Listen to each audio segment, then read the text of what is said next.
হয়েছেন এমন না, আগে থেকে আল্লাহ পবিত্র আছেন। আল্লাহকে আমি পবিত্র বললেও আল্লাহ পবিত্র থাকবেন, আল্লাহ তাআলাকে আমি পবিত্র না বললেও আল্লাহ পবিত্র থাকবেন। এবার আমি আপনি যে আল্লাহ তাআলাকে সুবহানাল্লাহ বলে আল্লাহর পবিত্রতার ঘোষণা দিলাম, আমার আর আপনার লাভ কি?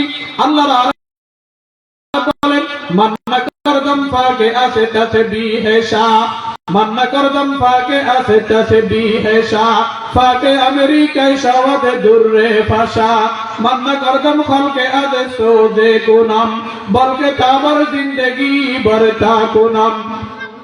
দুনিয়ার জমিনে কোন মানুষ যদি আল্লাহ তাআলাকে সুবহানাল্লাহ বলে, আল্লাহর পবিত্রতার ঘোষণা দেয়, আমি আর আপনি গুনার কারণে আমার জিহ্বা নাপাক, আমি আর আপনি গুনার কারণে জবান নাপাক, কান নাপাক, চক্ষু নাপাক, দিমাগ নাপাক, হাত নাপাক, পা নাপাক, পুরা শরীরটা নাপাক। আমি আর আপনি দুনিয়ার শুরু থেকে, আমি আর আপনি দিনের শুরু থেকে দিনের শেষ পর্যন্ত সার্বক্ষণিক গুনার ভিতরে ডুবা, আর সব গুনার নাপাকি নিয়া যখন আমি আর আপনি আল্লাহ তাআলাকে সুবহানাল্লাহ বলে আল্লাহর পবিত্রতার ঘোষণা দেব, আল্লাহ তাআলা বলেন বান্দা তুই যখন গুনার পাপ নিয়া, গুনাহ নিয়া, পাপের নাপাকি নিয়া আমি আল্লাহ তাআলাকে সুবহানাল্লাহ বলে পবিত্রতার ঘোষণা দিলি, আমি আল্লাহ তোর জিন্দেগীর গুনাহগুলি মাফ করে তোকে পবিত্র বানাই দিলাম। সুবহানাল্লাহ বলেন। বলতেছিলাম আল্লাহর পয়গম্বরকে আল্লাহ তাআলা শ্রেষ্ঠত্ব যে দিয়েছে, এই শ্রেষ্ঠত্বের কারণগুলি যদি আমরা জানি আর বুঝি তাহলে বুঝবো, আর আমাদের আবেগ, আমাদের ভালোবাসা, আমাদের আন্তরিকতা নবীর প্রতি এতই বাড়বে যে আমরা কল্পনাও করতে পারবো না। আল্লাহ তাআলা রাসূল সরকার দো আলম নবী মুহাম্মদুর রাসূলুল্লাহ সাল্লাল্লাহু আলাইহি ওয়াসাল্লামকে আল্লাহ পাক শ্রেষ্ঠত্বের যে মর্যাদা দিয়েছেন, শ্রেষ্ঠত্বের মর্যাদার অনেকগুলি কারণের ভিতরে একটি কারণ হলো আল্লাহ তাআলা আমাদের পয়গম্বর তখন ওই মায়ের মেয়েকে বিবাহ করা, আমার উম্মতের সংখ্যা বাড়বে, কাল কিয়ামতের ময়দানে আমি রবের সামনে উম্মত নিয়ে গর্ব করব যে সবার চেয়ে আমার উম্মত বেশি। সুবহানাল্লাহ বলে। আল্লাহর পয়গম্বর বিশ্বনবী হযরত মুহাম্মদুর রাসূলুল্লাহ সাল্লাল্লাহু আলাইহি ওয়াসাল্লাম হাদিসে বর্ণনা করেছেন, আমার উম্মতেরা শোনো, কিয়ামতের ময়দানে যে সময় দুনিয়ার শুরু থেকে আদম নবী আলাইহিস সালাতু ওয়াস সালাম থেকে কিয়ামতের আগ মুহূর্ত পর্যন্ত আনেওয়ালা সকল মানুষগুলিকে যখন কিয়ামতের ময়দানে একত্রিত করা হবে, সেদিন আদম আলাইহিস সালাতু ওয়াস সালাম থেকে আমি নবী মুহাম্মদুর রাসূলুল্লাহ সাল্লাল্লাহু আলাইহি ওয়াসাল্লাম পর্যন্ত সকল উম্মতগুলিকে কিয়ামতের ময়দানে একত্রিত করা হবে। সেদিন আদম আলাইহিস সালাতু ওয়াস সালাম থেকে ঈসা রূহুল্লাহ পর্যন্ত সকল পয়গম্বরের উম্মত যত হবে, আল্লাহর হাবিব বিশ্বনবী মুহাম্মদুর রাসূলুল্লাহ বলেন, কিয়ামতের ময়দানে সকল পয়গম্বরের উম্মত যেই পরিমাণ হবে, আমি নবী মুহাম্মদুর রাসূলুল্লাহর উম্মত তার চেয়ে 2 গুণ বেশি হবে। সুবহানাল্লাহ। আমাদের পয়গম্বরের উম্মত সকল নবীর উম্মতের চেয়ে 2 গুণ বেশি হবে। তাহলে কি বোঝা গেল যে কিয়ামতের ময়দানে যত মানুষ একত্রিত করা হবে, সব মানুষগুলিকে 3 ভাগ করলে 1 ভাগ হবে সকল পয়গম্বরের উম্মত, আর এটা আমাদের নবীর উম্মত হবে 2 ভাগ। সুবহানাল্লাহ বলে। আমাদের নবীজি হযরত মুহাম্মদুর রাসূলুল্লাহ সাল্লাল্লাহু আলাইহি ওয়াসাল্লামের শ্রেষ্ঠত্বের মাঝে অনেকগুলি শ্রেষ্ঠত্বের কারণের মাঝে একটি কারণ হলো যে আমাদের নবীজির পয়গম্বর, আমাদের পয়গম্বর মুহাম্মদুর রাসূলুল্লাহ সাল্লাল্লাহু আলাইহি ওয়াসাল্লামের উম্মত সকল পয়গম্বরের উম্মতের চেয়ে 2 গুণ বেশি হবে। সুবহানাল্লাহ। এবার আমাদের নবীজির অনেকগুলি শ্রেষ্ঠত্বের মাঝে আরেকটি শ্রেষ্ঠত্ব বলি, এরপরে উম্মতের একটি শ্রেষ্ঠত্বের কারণ বলে শেষ করব।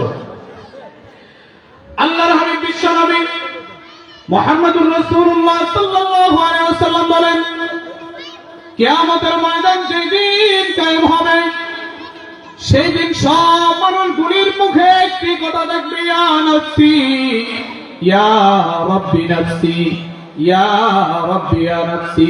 ওগো আল্লাহ, আমাকে বাঁচান, ওগো আল্লাহ আমাকে বাঁচান, ওগো আল্লাহ আমাকে বাঁচান। কিন্তু দুনিয়ার জমিনে মা সন্তানের জন্য আদর থাকে, ছেলে মায়ের জন্য আদর থাকে, কিন্তু দুনিয়ার জমিনের বিষয়টি থাকবে একরকম, আর কিয়ামতের ময়দানের বিষয়টি থাকবে ভিন্ন রকম। কিয়ামতের ময়দানের হালত এমন অবস্থা হবে, বাবা ছেলের পরিচয় দিবে না, ছেলে ভাইয়ের পরিচয় দিবে না, মা সন্তানের পরিচয় দিবে না। আল্লাহ তাআলা পবিত্র কোরআনে মাজিদে বলেন, ইয়াউমা ইয়াফিরুল মারউ মিন আখিহি ওয়া উম্মিহি ওয়া আবিহি ওয়া সাহিবাতিহি ওয়া বানিহি। আল্লাহ তাআলা পবিত্র কোরআনে মাজিদে বলেন, কিয়ামতের ময়দান এত জটিল আর কঠিন হবে, এত ভয়াবহ হবে, মানুষ সন্তান মায়ের পরিচয় দিবে না, মা সন্তানের পরিচয় দিবে না, ভাই ভাইয়ের পরিচয় দিবে না, বন্ধু বন্ধুর পরিচয় দিবে না, বরং প্রত্যেকজনের জবানে একটা কথাই থাকবে, ইয়া রাব্বি নাফসি, ওগো আল্লাহ আমাকে বাঁচান, ওগো আল্লাহ আমাকে বাঁচান, ওগো আল্লাহ আমাকে বাঁচান। শুধু উম্মতের বিষয়টি এমন নয়, বরং আল্লাহর হাবিব বিশ্বনবী মুহাম্মদ আরবি সাল্লাল্লাহু আলাইহি ওয়াসাল্লাম বলেন, কিয়ামতের ময়দানটা এত জটিল আর কঠিন হবে, সেই দিন উম্মত নয় বরং পয়গম্বর সহ রবের কাছে একটাই বলি থাকবে, পয়গম্বর গণ পর্যন্ত রবের কাছে একটা কথা বলবে, ইয়া রাব্বি নাফসি, ওগো আল্লাহ আমাকে বাঁচান, ওগো আল্লাহ আমাকে বাঁচান। পয়গম্বরগণ বলবে আমাকে বাঁচান, উম্মত বলবে আমাকে বাঁচান। সব উম্মতেরা দৌড় দিয়ে হযরত আদম আলাইহিস সালাতু ওয়াস সালামের কাছে যাবে, ওগো নবীজি আপনি তো প্রথম নবী, আপনি তো প্রথম পয়গম্বর, আপনি একটু আল্লাহ তাআলার কাছে সুপারিশ করেন যেন আল্লাহ তাআলা হিসাবের ব্যবস্থাটা করে। কিয়ামতের ময়দানে এই ভয়াবহ কঠিন অবস্থায় আর দণ্ডমান হয়ে থাকা আমাদের পক্ষে আর সম্ভব হচ্ছে না। আদম আলাইহিস সালাতু ওয়াস সালাম বললেন, আমার পক্ষে সম্ভব হবে না, তোমরা ইব্রাহিম আলাইহিস সালাতু ওয়াস সালামের কাছে যাও, সম্ভব হবে না, তোমরা নূহ আলাইহিস সালাতু ওয়াস সালামের কাছে যাও। নূহ আলাইহিস সালাতু ওয়াস সালাম বলবে, আমার পক্ষে সম্ভব হবে না, তোমরা মূসা আলাইহিস সালাতু ওয়াস সালামের কাছে যাও। এক পয়গম্বরের কাছে, এক পয়গম্বর অন্য পয়গম্বরের নিকট একে অপরের কাছে পাঠাবে, কিন্তু একজন পয়গম্বর রবের কাছে সুপারিশ করার সাহস রাখবে না।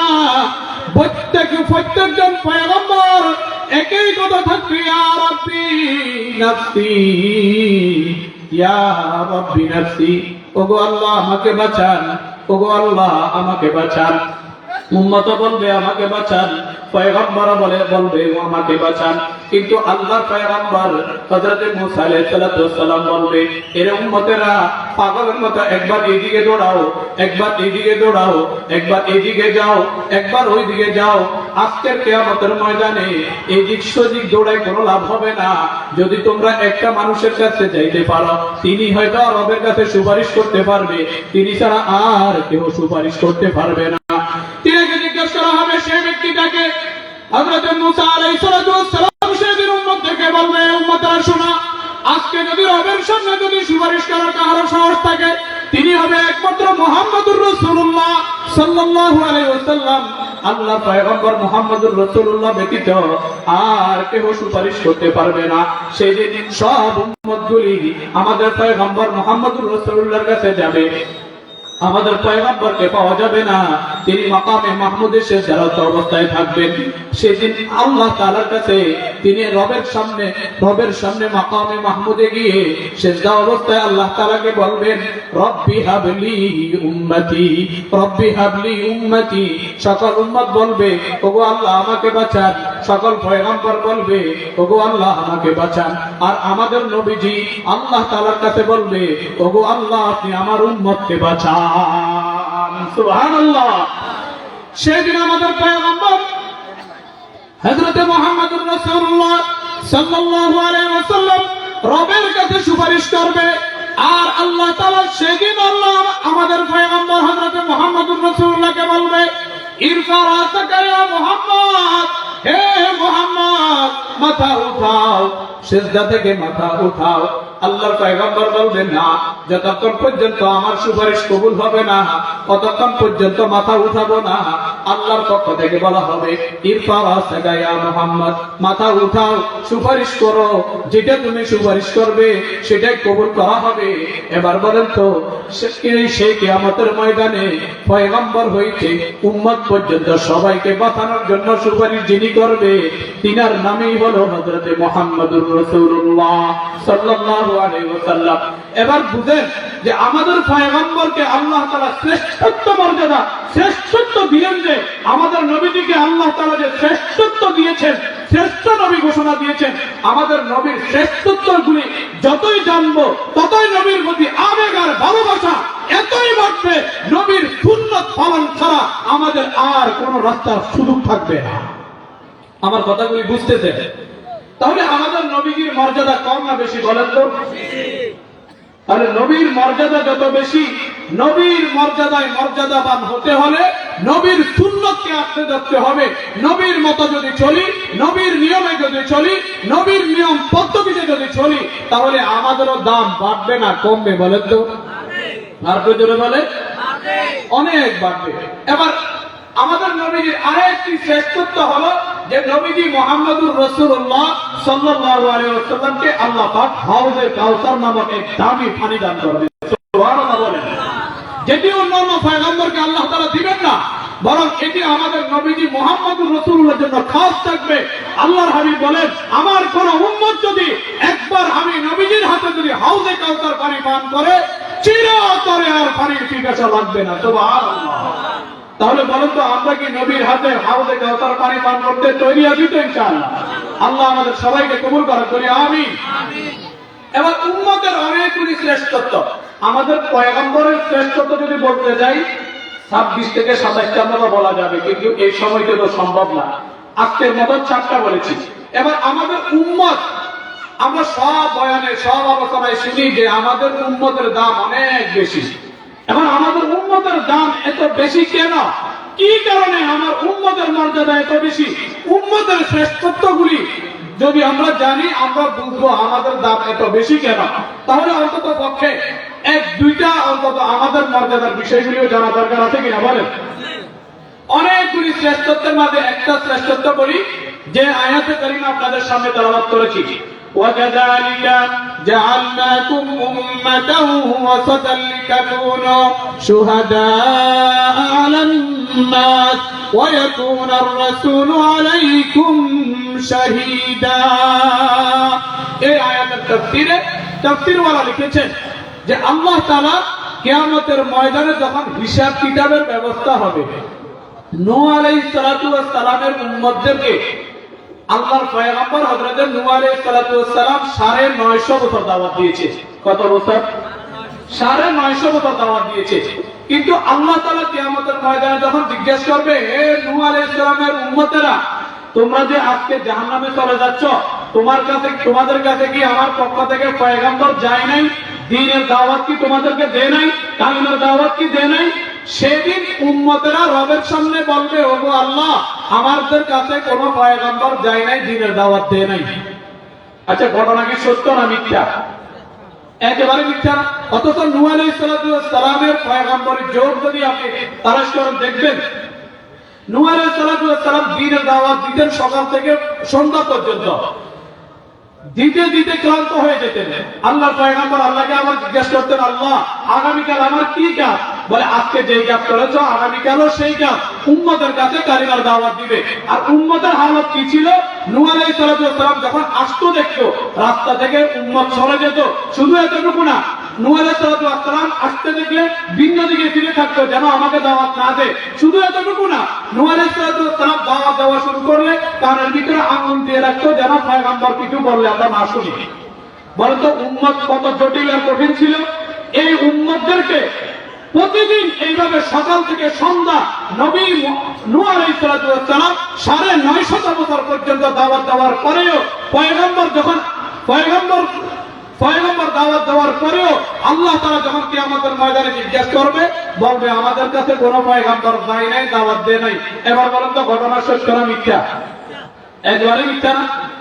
আল্লাহ তাআলা সেদিন নূহ আলাইহিস সালামকে বলবে, হে নূহ, আপনি বলেছেন কালিমার দাওয়াত দিয়েছেন, আপনি উম্মতের মাঝে কালিমার দাওয়াত দিয়েছেন, কিন্তু আপনার উম্মত বলে দাওয়াত দেননি। তাহলে আপনি আপনার পক্ষে সাক্ষী পেশ করেন, যেন সেই সাক্ষী থেকে আমি জানতে পারি যে আপনি নূহ আলাইহিস সালাম আপনার উম্মতদেরকে দাওয়াত পৌঁছিয়েছেন। এখানে আলোচনাটিক একটি বিষয় বুঝেন, দুনিয়াতে সাক্ষীর প্রয়োজন, আখিরাতে সাক্ষীর প্রয়োজন নেই।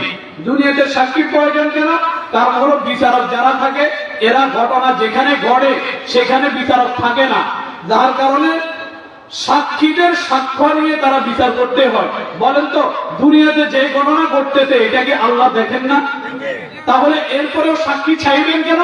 এই সাক্ষী চেয়েই আমাদের নবীজি মুহাম্মদুর রাসূলুল্লাহর উম্মতের শ্রেষ্ঠত্ব আল্লাহ পাক বাড়াই দিয়েছে। সুবহানাল্লাহ বলেন। কেমনে বুঝবেন? এবার নূহ আলাইহিস সালামকে রব্বে কারীম বলবে, হে নূহ, আপনি বলেছেন দাওয়াত দিয়েছেন, আপনার উম্মত বলছে দাওয়াত দেয় নাই, এবার আপনি আপনার পক্ষে সাক্ষী দেন। নূহ আলাইহিস সালাম রবের সঙ্গে সাক্ষী থাকতে হবে। আল্লাহ আমার পক্ষে সাক্ষী আছে, আমার পক্ষে সাক্ষী হলো আখির নবী মুহাম্মদুর রাসূলুল্লাহ সাল্লাল্লাহু আলাইহি ওয়াসাল্লামের উম্মতরা হলো আমি নূহ আলাইহিস সালামের পক্ষে সাক্ষী। সুবহানাল্লাহ বলেন। এবার উম্মত জটিল যুক্তি দাঁড় করাবে, ওগো আল্লাহ, আমরা আসছি কত আগে আর আখির নবীর উম্মত আসছে কত পরে, এরা তো আমাদেরকে দেখেই নাই, এরা কি করে আমাদের পক্ষে আপনার পক্ষে সাক্ষী দেয়? এরা কি পক্ষে নবীর পক্ষে সাক্ষী দেয়? এই সাক্ষী গ্রহণযোগ্য নয়, বরং আমাদের চাই গ্রহণযোগ্য। এবার আমাদের উম্মতদেরকে ডাকা হবে, আমাদের উম্মতদেরকে ডাকা হবে যে তোমরা যে নূহ আলাইহিস সালামের পক্ষে সাক্ষী, নূহ নবী তার উম্মতদেরকে কালিমার দাওয়াত দিয়েছে, এই কথা কি সত্য কিনা? আমরা সবাই একসাথে সেদিন আল্লাহর পক্ষে সাক্ষী দিব, ওগো আল্লাহ, নূহ আলাইহিস সালাম তার উম্মতদেরকে ৯৫০ বছর পর্যন্ত দ্বীনের দাওয়াত দিয়েছেন। এবার আল্লাহ তাআলা বলবেন, তোমরা তো পরে গেলে, কিন্তু এরা তো আগে আসলো, কি করে সাক্ষী দিলে? বলে, ওগো আল্লাহ, আমরা পরে গিয়েছি ঠিকই, তবে আমাদের কাছে এমন এক দলিলুল কদর পয়গম্বর পাঠিয়েছেন হযরত মুহাম্মদুর রাসূলুল্লাহ সাল্লাল্লাহু আলাইহি ওয়াসাল্লাম, তিনাকে শুধু আপনি আসমানি কিতাব দিয়েছেন এমন নয়, বরং সকল পয়গম্বরকে যে ইলম দিয়েছেন সব ইলম সহ এক্সট্রা আসমানি ইলম দিয়ে আমাদের নবীজিকে আপনি ওহী নাযিল করেছেন, একটা কিতাব দিয়েছেন, সেই কিতাবের নাম হলো আল কোরআন। সেই কিতাবের নাম কি বলেন? আল কোরআন। সেই কোরআনের ভিতরে আপনি সূরা নূহ নামক একটি সূরা নাযিল করে নূহ আলাইহিস সালামের পুরো বিষয়টি আপনার পয়গম্বরকে জানিয়েছেন, আপনার পয়গম্বর আমাদেরকে জানাই দিয়েছে, সেখান থেকে আমরা নূহ নবীর উম্মতের পক্ষে সাক্ষী প্রদান করিলাম। যদি আমাদের সাক্ষী যদি ভুল হয়, আজকে আপনার পয়গম্বর বিশ্বনবী মুহাম্মদুর রাসূলুল্লাহকে ডাকেন, সেদিন মুহাম্মদুর রাসূলুল্লাহকে ডাকা হবে। আল্লাহর নবী মুহাম্মদুর রাসূলুল্লাহ সাল্লাল্লাহু আলাইহি ওয়াসাল্লাম সেই দিন রবের কাছে বলবেন, রব, আপনি তো আমার উপরে পবিত্র কোরআন মাজিদ নাযিল করেছিলেন, আর এই কোরআন মাজিদের ভিতরে একটি সূরা দান করেছিলেন, সেই সূরার ভিতরে একটা সূরা ছিল সূরা নূহ, আর এই সূরা নূহর ভিতরে নূহ আলাইহিস সালামের সকল বিষয়গুলি আমাকে জানিয়েছেন, আমি আমার উম্মতদেরকে জানিয়েছি। এবার বলেন, আপনার কোরআনের সেই সূরা সত্য না মিথ্যা? সেদিন আল্লাহ তাআলা বলবেন, আরে নবী মুহাম্মদ, আমি সব কিছু দেখেছি, সব কিছু জানি, আমার জন্য সাক্ষীর প্রয়োজন নেই। তোমার কাছে সূরা নূহ নাযিল করে তোমার উম্মতকে সাক্ষী বানাইয়া সকল উম্মতের চেয়ে তোমার উম্মতের শ্রেষ্ঠত্ব আমি আল্লাহ বাড়াই দিলাম। সুবহানাল্লাহ বলেন। এবার বলেন তো, নূহ আলাইহিস সালাম উম্মতদেরকে দাওয়াত দিয়েছেন কিনা সেটা আল্লাহ জানেন কিনা? জানেন। জানার পরেও আমাদেরকে সাক্ষী বানাইয়া আমাদের মর্যাদা আল্লাহ তাআলা বাড়াই দিলেন। এবার বলেন তো, আমাদের উম্মতের মর্যাদা কম না বেশি? সেই দিন আমাদের উম্মতের সাক্ষী প্রদানের মধ্য দিয়ে আল্লাহ তাআলা সেই দিন নূহ আলাইহিস সালাম সহ পয়গম্বরকে আল্লাহ তাআলা সেই দিন বাছাই দিলেন। সুবহানাল্লাহ বলেন। আর শ্রেষ্ঠত্বের দ্বিতীয় নম্বর আরেকটি কারণ হলো আল্লাহ তাআলা বলেন, কুনতুম খায়রা উম্মাতিন উখরিজাত লিন-নাস তা'মুরুনা বিল মারুফ ওয়া তানহাউনা আনিল মুনকার। আল্লাহ তাআলা বলেন, তোমাদেরকে বের করা হয়েছে সৎ কাজের আদেশ, অসৎ কাজের নিষেধের জন্য। উম্মতদেরকে বের করা হয়েছে সৎ কাজের আদেশ আর অসৎ কাজের নিষেধ করার জন্য। সৎ কাজের যিনি আদেশ করবে, অসৎ কাজের যিনি নিষেধ করবে, তিনি উম্মতের মাঝে সকল উম্মতের চেয়ে শ্রেষ্ঠ হবে। সুবহানাল্লাহ বলে। কারণ কি বুঝবেন কি করে? বুঝবেন কিভাবে? বুঝেন, সকল নবীরা আসছেন, চলে গেছেন, দ্বীনের দাওয়াত শেষ। কিন্তু আমাদের নবী মুহাম্মদুর রাসূলুল্লাহ সাল্লাল্লাহু আলাইহি ওয়াসাল্লাম দুনিয়ার জমিনে আসছেন, দ্বীনের দাওয়াত দিয়েছে। নবী দুনিয়া থেকে চলে গিয়েছে, কিন্তু আল্লাহ তাআলার রাসূল এই দায়িত্ব নিয়ে যাননি, বরং উম্মতের জন্য দাওয়াত আর তাবলীগের এক মিশনের দায়িত্ব পয়গম্বর তার উম্মতদেরকে দিয়ে গিয়েছেন। এটার মাধ্যমে উম্মতের মর্যাদা আল্লাহ তাআলা বাড়িয়ে দিয়েছেন। বলেন সুবহানাল্লাহ। স্বল্প সময়ের মধ্যে আমাদের পয়গম্বরদের শ্রেষ্ঠত্ব এবং উম্মতের শ্রেষ্ঠত্বের অনেকগুলি কারণ ভিতরে কয়েকটি কারণ আপনাদের সামনে উঠে ধরলাম। যে কথাগুলি বলা হয়েছে, এই কথাগুলি বলনেওয়ালা শুননেওয়ালা সকলকে আমল করার তৌফিক দান করুন, বলি আমিন। وآخر دعوانا أن الحمد لله رب العالمين السلام عليكم ورحمة الله وبركاته আমরা প্রত্যেকে নামাজের জন্য প্রস্তুতি গ্রহণ করি।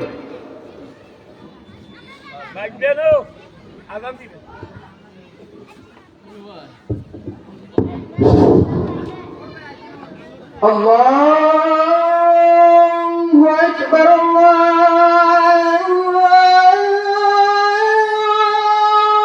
আকবার, আল্লাহ